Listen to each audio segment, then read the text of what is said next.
പുതിയൊരു വീഡിയോയിലേക്ക് എല്ലാവർക്കും സ്വാഗതം. ഞാൻ ഇന്നിവിടെ ചെയ്യാൻ പോകുന്നത് ചൂട അല്ലെങ്കിൽ കൊഴുവ, നത്തോലി എന്നൊക്കെ പറയും.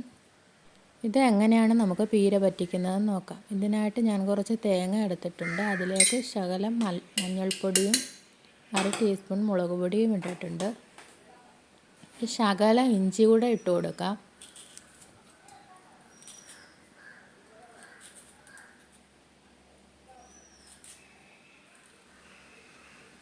ഞാനിവിടെ കാന്താരിമുളകും പച്ചമുളകും എടുത്തിട്ടുണ്ട്.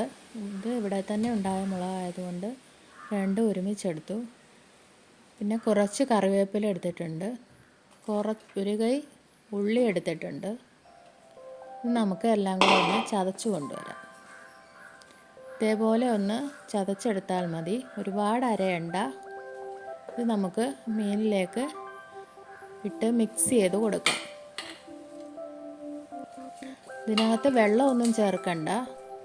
നമുക്ക് കുറച്ച് ഉപ്പും കൂടെ ഇട്ട് കൊടുക്കാം. ആവശ്യത്തിനുള്ള ഉപ്പ് ഇട്ട് കൊടുക്കാം. ഒരു 4-5 കഷ്ണം പുളി ഇട്ട് കൊടുക്കാം. ചെറിയ കൊഴുവ മീനായതുകൊണ്ട് പുളി ഒരുപാട് ഇട്ട് കൊടുക്കണ്ട. 4-5 കഷ്ണം പുളി ഇട്ട് കൊടുക്കാം.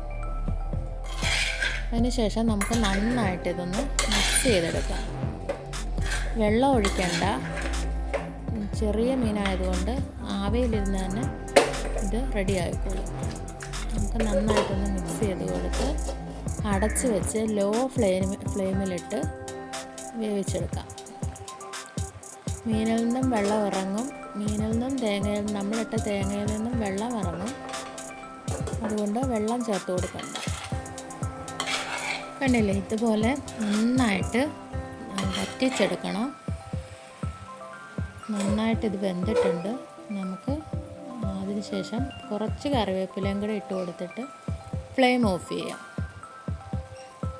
ഇവിടെ കൊഴുവ പീര വറ്റിച്ചത് റെഡി ആയിക്കഴിഞ്ഞു. എല്ലാവരും ഇതുപോലെ ട്രൈ ചെയ്ത് നോക്കണം. എന്നിട്ട് എങ്ങനെയുണ്ടെന്ന് കമൻറ്റ് ചെയ്യണം.